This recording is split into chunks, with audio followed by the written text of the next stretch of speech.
Baik, Shalom Bapak Ibu.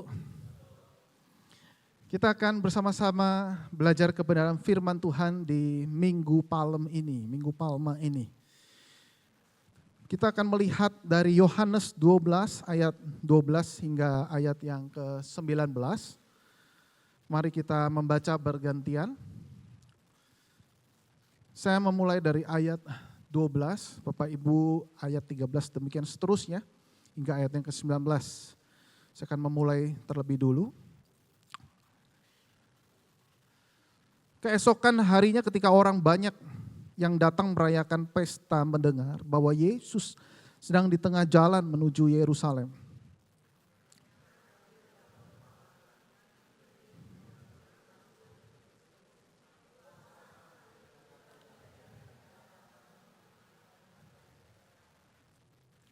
Yesus menemukan seekor keledai muda lalu naik ke atasnya seperti ada tertulis.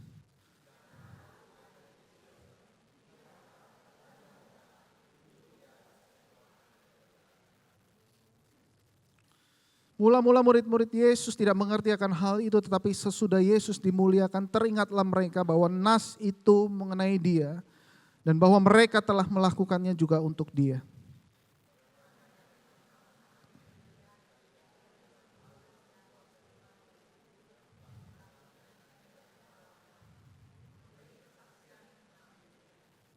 Sebab itu orang banyak pergi menyongsong Dia karena mereka mendengar bahwa Ia yang membuat mujizat itu.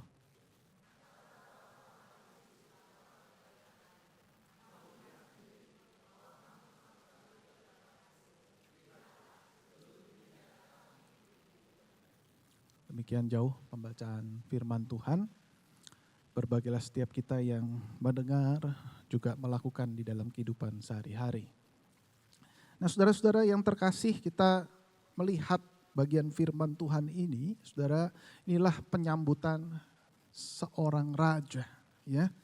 Dan kita akan memulai dengan sebuah tayangan di depan, saudara. Bagaimana seorang raja yang disambut dengan luar biasa. Dan sebelum menjadi seorang raja, Pangeran Charles ini menjalani proses yang sangat panjang. Tidak ada yang tidak kenal nama pangeran ini dan sekarang sudah menjadi Raja Inggris. Pada tahun 1976, saudara, Pangeran Charles mendirikan The Prince's Trust untuk membantu kaum muda yang kurang beruntung melalui pelatihan kerja, kewirausahaan dan telah menolong jutaan orang. Jadi singkatnya ia dikenal sebagai pelopor isu lingkungan hidup, pemikir sosial dan budaya, penasehat dialog lintas iman dan budaya. Dan sangat luar biasa prestasinya, dan yang terlebih penting adalah ia adalah putra sulung Ratu Elizabeth II. Sehingga secara garis keturunan ia memang dipersiapkan untuk menjadi seorang raja. Gak sembarangan seorang yang dipilih menjadi seorang raja. Perlu ada prestasi, perlu ada rekam jejak yang baik, dan juga garis keturunan. Ini penting sekali saudara-saudara ya. Prestasi tanpa garis keturunan juga mungkin akan ditolak. Nah, tetapi kita melihat saudara-saudara bagaimana raja-raja dunia itu sangat luar biasa. Ketika seseorang itu dinobatkan sebagai seorang raja, maka ada pesta, ada penyambutan yang luar biasa. Raja Charles yang ketiga ini tahun 2023 kemarin, dunia digemparkan dan menyaksikan penobatan Raja Charles ini sebagai Raja Inggris. Di mana upacara tersebut berlangsung dengan sangat meriah, sangat megah, dan kurang lebih menghabiskan dana sekitar 72 juta pound sterling atau 1,4 triliun, saudara. Jadi ini harga yang tidak main-main, ya, 1,4 T hanya untuk penambisan atau penobatan seorang raja. Tentunya ini diiringi dengan prosesi pengawalan militer yang besar-besaran. Ada kuda-kuda perang yang sudah terlatih, yang sudah dewasa Untuk apa? Mengiringi selayaknya seorang raja yang sangat hebat yang perlu diperkenalkan. Ada jubah kebesaran dengan desain yang historis. Dan terlebih penting saudara-saudara, ada benda yang satu ini, yaitu mahkota Saint Edward's Crown. Nah, ini mahkotanya tidak main-main saudara, harganya saja saudara 900 miliar atau 45 juta pound sterling. Emas 22 karat, berat 2,23 kilogram. Saya bisa bayangin ya, pakai benda seberat itu di kepala 2,3 kilogram. Saudara, ini seperti orang angkat beban, saudara ya, tetapi ada di kepalanya. Dan dihiasi 444 batu permata. Jatuh satu aja lumayan, betul tidak? Dan inilah cara dunia untuk menyambut raja yang sangat layak untuk dihormati, ditinggikan, dan dimuliakan. Nah saudara-saudara, ketika kita melihat bagian firman Tuhan, maka saya terpikir akan hal ini dan mencoba mengkaitkan di dalam kebenaran firman Tuhan. Raja-raja dunia ingin dihormati dan ditampilkan dengan cara yang seperti ini. Untuk menunjukkan satu hal saja, inilah seorang raja. Tidak ada raja yang tidak disambut, saudara. Atau raja yang hanya biasa-biasa. Tetapi saudara-saudara, ketika kita melihat bagian firman Tuhan ini, saudara, kita melihat momen yang sekilas mirip ada penobatan. Raja yang luar biasa, raja segala raja. Maka Yerusalem pada saat itu dipenuhi oleh peziarah. Nah saudara-saudara, mereka datang dari desa, dari kota-kota kecil datang ke Yerusalem. Karena ada apa? Ada pesta perayaan Paskah. Jadi mereka mulai datang. Kalau biasanya saudara kita umat muslim mudik ke kampung halaman, ini dari kampung halaman datang ke Yerusalem. Mereka berjubel jumlahnya. Banyak sekali memadati untuk kota Yerusalem. Dan disitulah saudara-saudara tiba-tiba Yesus masuk dan disambut selayaknya seorang raja. Nah katanya adalah seperti ini, Hosana, diberkatilah dia yang datang dalam nama Tuhan. Mereka berteriak, mereka bersorak-sorai sambil melambai-lambaikan daun palem itu. Hosana, Hosana. Nah ini penting saudara, apa maksudnya Hosana? Banyak anak Tuhan yang menyebutkan kata Kristen tapi mereka mungkin lupa atau kurang paham maknanya. Nah Hosana di sini artinya adalah selamatkan kami sekarang. Tapi kalau haleluya, puji nama Tuhan. Habis diselamatkan kita memuji nama Tuhan. Habis Hosana kita haleluya. Hosana sendiri dari dalam bahasa asli adalah apa? Selamatkan kami sekarang, urgent sekali. Ini sifatnya sangat urgent sekali dan mereka sangat memohon kepada Raja Israel, Yesus Kristus itu saudara-saudara. Tapi kita tahu di dalam background historisnya adalah mereka menantikan Mesias yang bisa menyelamatkan mereka dari penjajahan Romawi. Dan di situ Yesus diharapkan untuk apa? Bisa menyelamatkan bangsa mereka. Dan kita tahu saudara, track recordnya Yesus tidak sembarangan. Dari mana kita tahu saudara, dalam perikop sebelumnya saudara, ini adalah mujizat yang lebih daripada mujizat. Mereka takjub, terpukau dengan sosok Yesus ini. Mereka rasa ini sesuai dengan ekspektasi mereka. Inilah Mesias yang kami harapkan. Kenapa? Bisa bangkitkan orang mati. Ada raja yang ditabiskan di dunia ini, punya track record, bisa bangkitkan orang mati. Saudara, mungkin kita akan langsung takjub. Ini orang siapa? Ini pribadi siapa? Paling mentok ya membuat proyek-proyek di mana bisa membantu orang, menolong orang, jutaan orang, anak muda. Dan mereka bisa mendapatkan pekerjaan dan keadilan sosial. Tetapi di sini kita melihat ini track record yang tidak sembarangan. Saudara-saudara, bisa membangkitkan orang mati. Dan ini menjadi berita yang cukup heboh pada saat itu. Sehingga mereka berkerumun, mereka melihat sosok Yesus. Mereka betul-betul menanti-nantikan. Inilah sosok yang kami tunggu-tunggu. Inilah sosok Mesias yang sudah ratusan tahun kami tunggu-tunggu dari zaman pembuangan.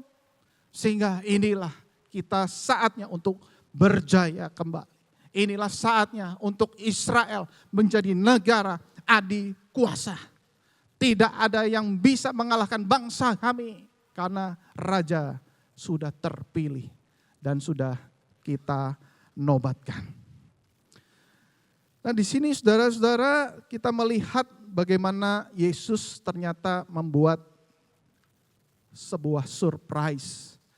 Di titik inilah saudara, Yesus datang memberikan kejutan buat mereka. Yesus datang bukan dengan mahkota, apalagi dengan mahkota ditambah 2 kilogram tadi. Bukan juga dengan kuda perang, tetapi dengan keledai muda. Wah, saudara bisa bayangkan orang-orang di sana yang sudah siap untuk memviralkan. Dan mereka sudah menantikan ada raja yang dengan kuda perang. Mereka menantikan raja dengan penuh mahkota dan peralatan yang lain, saudara-saudara. Tetapi di situ mereka sepertinya kaget sekali. Kok orang yang bisa membangkitkan orang mati, dia layak untuk bisa dinobatkan dengan penuh kemewahan. Tetapi ternyata dengan cara yang sangat sederhana. Mahkotanya di mana? Barusan mau saya foto, barusan saya mau video untuk viral. Kok seperti ini jadinya? Kok agak lain ya? Mereka mungkin saling bergumam satu dengan yang lain. Kenapa bisa menjadi seperti ini? Belum pernah kita merayakan atau menobatkan seorang raja dengan cara seperti ini. Nah saudara-saudara, mungkin ini juga pertanyaan bagi setiap kita. Bertanya, kenapa Yesus melakukan hal seperti itu? Tentu saja jawabannya adalah bagi Yesus ini bukan tindakan simbolis yang sifatnya spontan. Yesus sangat kreatif, ingin mencari sensasi. Oh bukan seperti mereka yang tiba-tiba berjoget-joget lalu direkam menjadi viral. Tetapi di sini saudara, ini adalah pengharapan mesianik yang betul-betul Yesus wujudkan di dalam ketaatan. Nah, kita melihat di dalam Sakaria 9 ayat 9. Sudah dikatakan di sini bersorak-sorailah dengan nyaring, hai putri Sion, bersorak-sorailah hai putri Yerusalem. Lihat rajamu datang kepadamu. Ia adil dan jaya. Ia lemah lembut dan apa? Mengendarai seekor keledai beban yang mudah. Nah di sini saudara-saudara kita bisa melihat Yesus menjalankan akan hal ini karena memang sudah diskenario, sudah dipikirkan matang-matang. Karena apa? Dia ingin menunjukkan ia datang penuh dengan ketaatan rencana Bapa. Dalam perjanjian lama keberadaannya, kedatangannya sudah dinubuatkan. Dan dia ingin menunjukkan bahwa ia adalah Mesias. Mesias yang sungguh-sungguh datang. The real Jesus. Dia sungguh-sungguh bahkan melampaui ekspektasi daripada setiap mereka. Ia ingin membenarkan atau mengkoreksi mereka yang salah ekspektasinya terhadap Yesus. Mungkin kita bertanya maksudnya lemah lembut dan rendah hati itu seperti apa? Nah saudara-saudara, hal ini dimulai kita melihat di dalam bagian yang lain selain daripada Injil Yohanes untuk bisa lebih memperjelas maksud daripada nubuatan daripada Sakaria, ia adalah seorang yang lemah lembut. Lukas 19 ayat 30. Dikatakan pergilah ke kampung yang ada di depanmu itu. Yesus bicara kepada 2 muridnya. Lalu kemudian dikatakan pada waktu itu kamu masuk di situ, kamu akan mendapati seekor keledai muda yang tertambat atau yang terikat, yang belum pernah ditunggangi orang. Saudara perhatikan di sini. Keledai muda terikat yang belum pernah ditunggangi orang. Saudara perhatikan adegan yang seperti ini. Saudara, andai kata kita hadir di sana, kita pun juga akan sangat-sangat takjub. Kenapa? Karena sama sekali itu perintah Yesus sangat lembut. Tidak ada paksaan, tidak ada pertunjukan kuasa yang mencolok, tidak ada drama. Dan kemudian ketika keledai itu diambil, lalu Yesus menunggangi. Dan rasa tenang teratur dan penuh dengan otoritas namun lembut. Inilah yang dimaksudkan dengan rendah hati.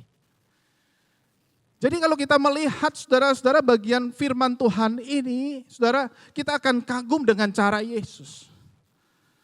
Siapa yang di sini pernah ketemu dengan keledai? Tetapi di sini kita melihat keledai muda. Keledai muda itu artinya apa? Keledai muda itu biasanya belum terlatih. Jadi ini sangat natural sekali, bahkan belum pernah ditunggangi orang. Ini penting saudara, kenapa? Karena keledai ini sifatnya masih cukup liar. Kalau belum dilatih, belum dewasa saudara, biasanya dia akan memberontak. Dan saudara, seharusnya ketika kita melihat bagian firman Tuhan ini, kita akan melihat seharusnya skenarionya adalah ketika keledai itu datang, dia meronta. Dia tidak mau menuruti perintah Yesus dan ada drama sekian episode.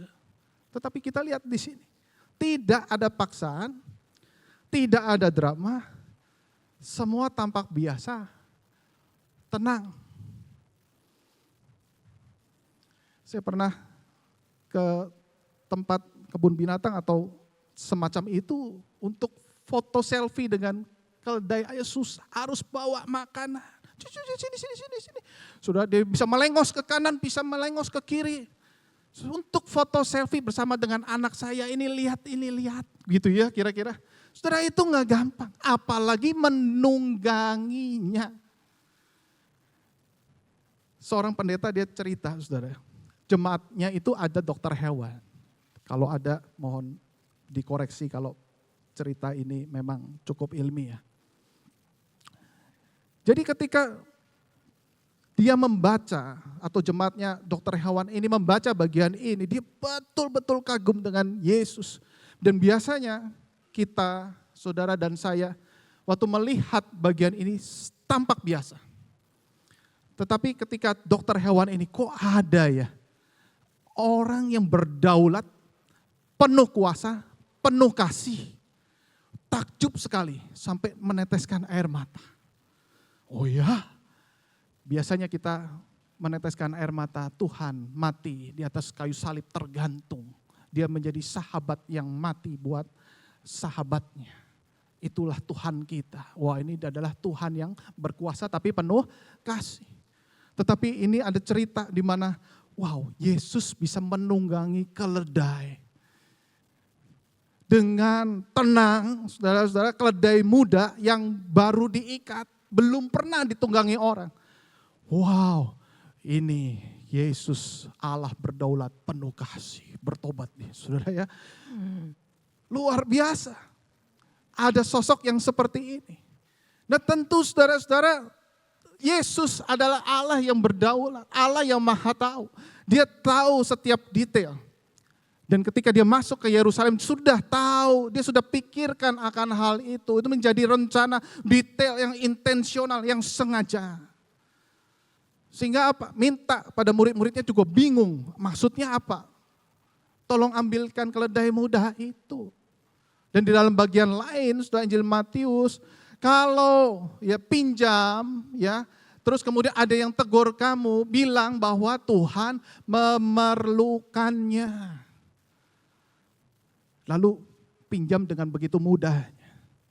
Dan kalau ada yang tegur kamu katanya, bilang bahwa sebentar lagi akan dikembalikan. Dan semua ini berjalan dengan mulus. Ya seolah-olah Yesus ingin berkata dan memperkenalkan bahwa inilah Mesias yang sesungguhnya. Akulah Allah yang rendah hati. Akulah Mesias yang lembut hatinya, yang akan merangkul engkau sekalian. Dan orang banyak itu akan datang dan akan menyembah, seluruh suku, bangsa, dan bahasa akan menyembah kepadanya. Tetapi kita tahu, saudara-saudara, kisah ini berakhir dengan orang banyak itu tidak percaya kepada Yesus. Justru mereka bersorak menyalibkan dia. Nah, saudara-saudara, kita akan melihat di sini apa yang kita bisa pelajari dari kisah Yesus mendungangi keledai ini masuk Yerusalem.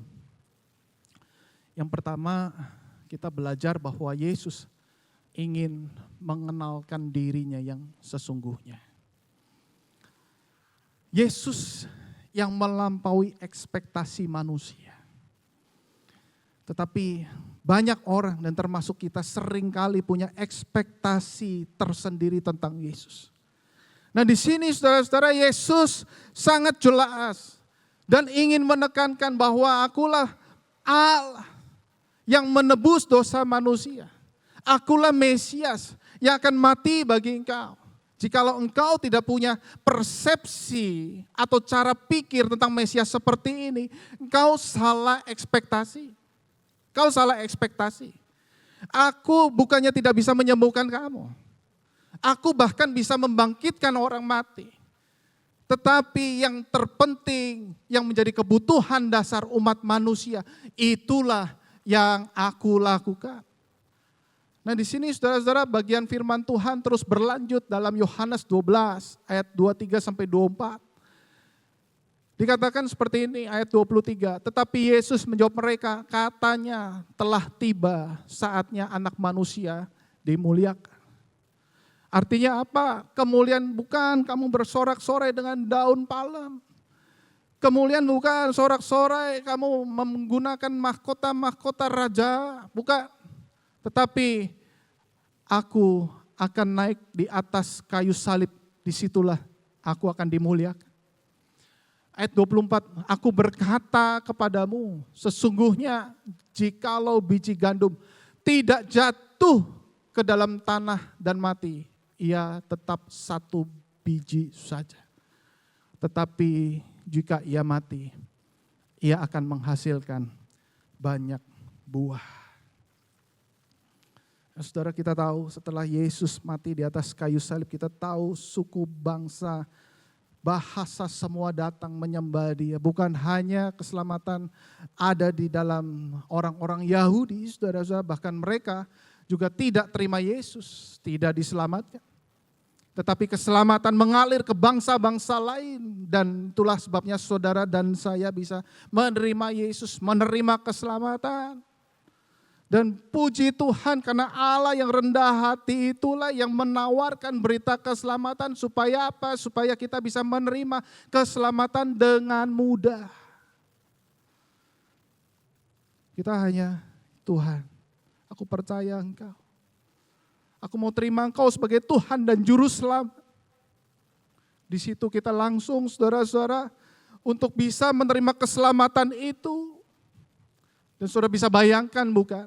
Dengan tradisi, dengan agama-agama. Bagaimana mereka harus diselamatkan dengan perbuatan baik, melakukan perbuatan baik, melakukan perbuatan baik.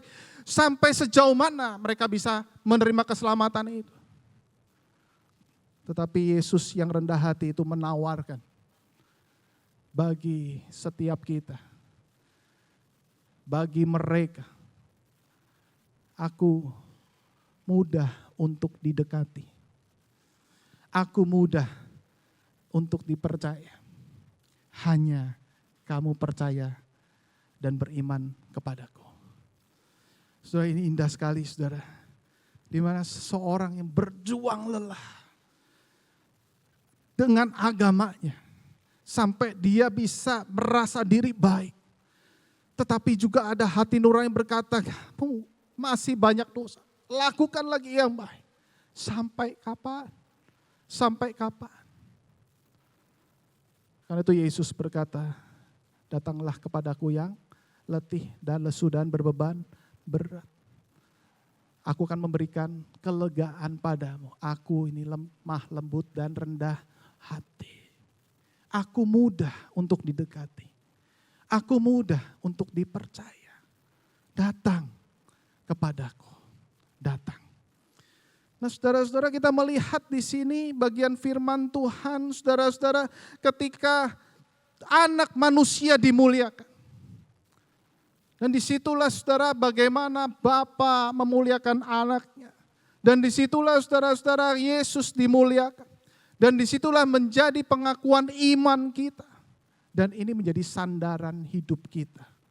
Allah yang dimuliakan di kayu salib, itulah standar kemuliaan kita.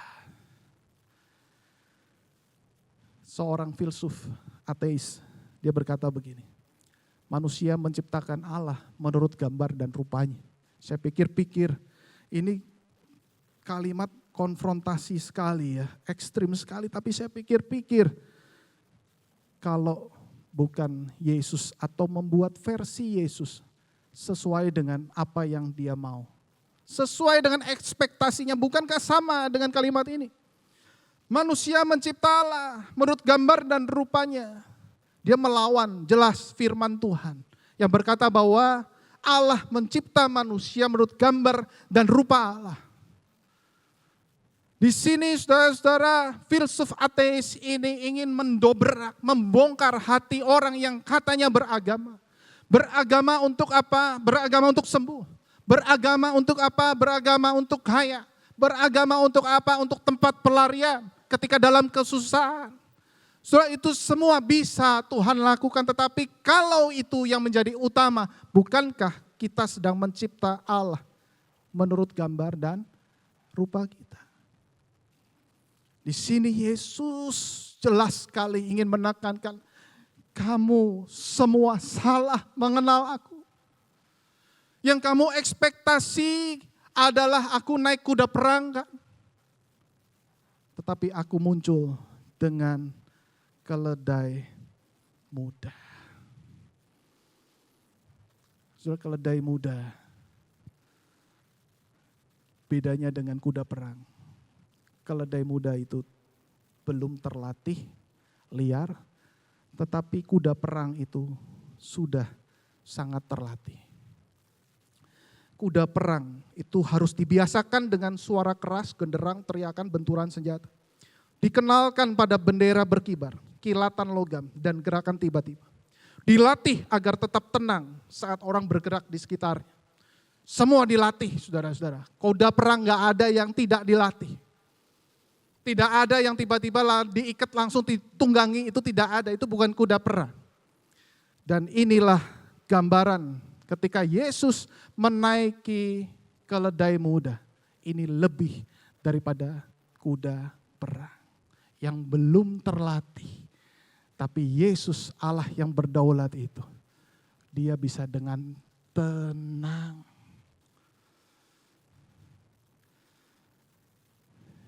Yang kedua, sebenarnya apa gambaran atau ilustrasi yang Yesus pakai? Ini menarik. Yang kedua, kita belajar keledai muda itu menggambarkan hati manusia. Dia liar, tidak terkendali, belum terlatih. Beda dengan kuda perang yang sudah terlatih, sudah disetting. Tetapi ini belum. Tetapi berita baiknya adalah Yesus bisa menunggangi dengan tenang. Kalau kita sering dengar Blaise Pascal itu mengatakan bahwa hati manusia seperti ruang yang kosong, harus Allah yang mengisinya. Saudara pernah dengar itu? Maka pada hari ini kita perlengkapi dengan bagaimana hati manusia bukan hanya kosong, tetapi juga liar dan belum tunduk. Sama seperti keledai muda yang belum pernah ditunggangi. Hanya Kristus yang dapat menaklukkannya dan mengarahkannya. Bukan Allah yang lain. Amin Bapak Ibu.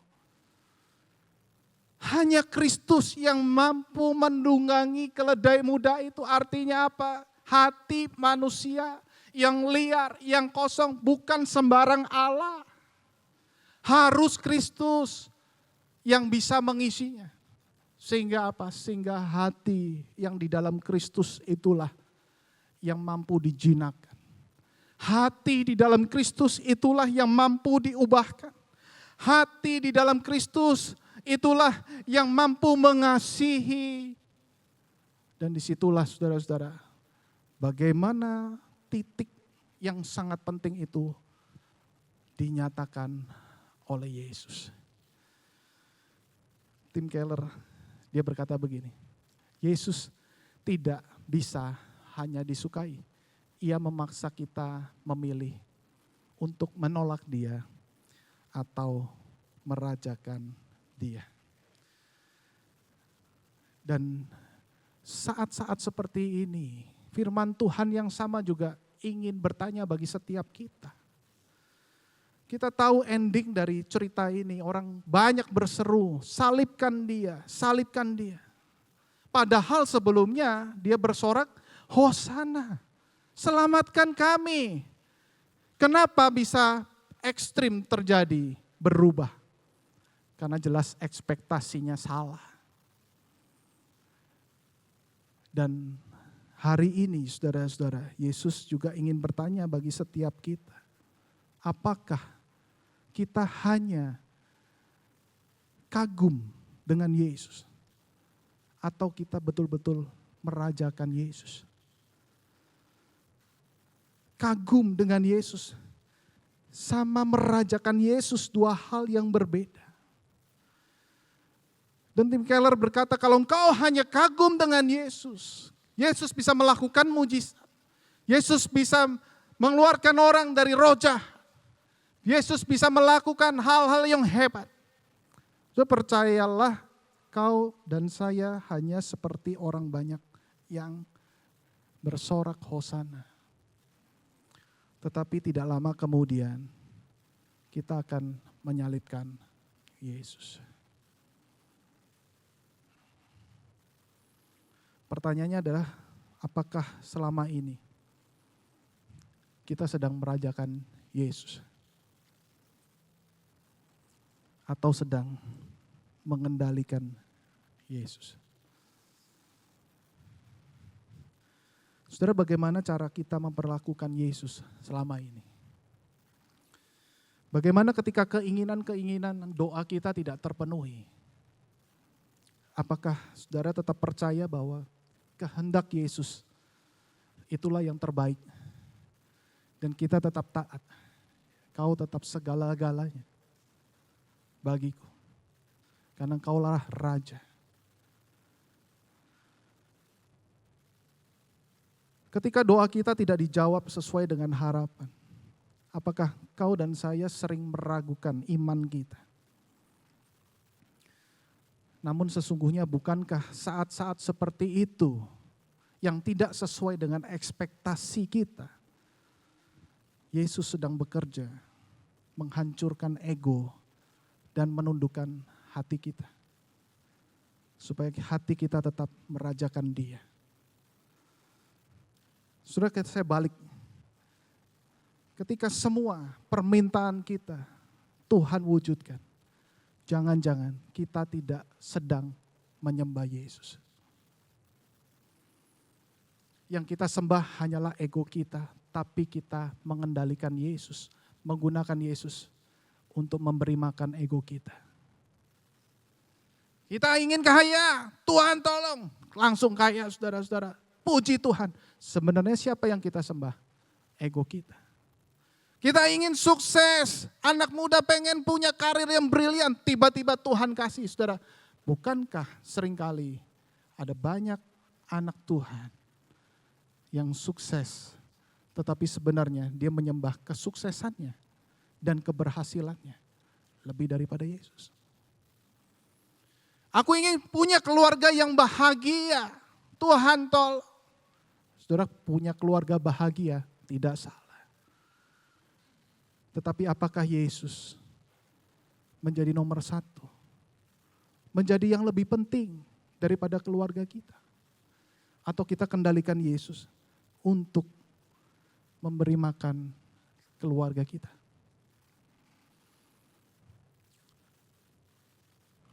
Di minggu malam ini, Yesus sedang membongkar dan memberitahu, inilah ego seperti keledai muda yang liar. Apakah engkau mau taklukkan keledai muda itu? Hatimu yang liar itu. Yang bisa taklukkan cuma aku. Kadang mungkin kita bertanya sama Tuhan, ini kondisi lagi perang, pasar saham lagi anjlok. Lantas kita juga disuruh pelayanan pula. Tuhan, ini tidak nyaman. Tapi justru Tuhan berkata terbalik, justru dengan cara seperti ini, kau sedang tulus melayani aku. Aku sedang menghancurkan ego. Aku tahu siapa yang kau sembah sesungguhnya. Apakah Tuhan atau uang? Apakah Tuhan atau kenyamanan? Apakah Tuhan atau keberhasilan?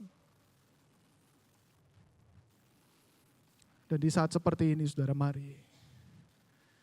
Kalau kita punya Allah yang rendah hati, maukah kita menjadi pribadi yang rendah hati? Pribadi yang rendah hati artinya bersedia. Ego kita dihancurkan. Dihancurkan oleh Tuhan. Melayani Dia lebih, bukan karena kesukaan, tetapi karena panggilan. Melayani Dia lebih, mungkin menyakitkan, tetapi kita sedang memuliakan Dia di atas kayu salib itu, bukan diri kita.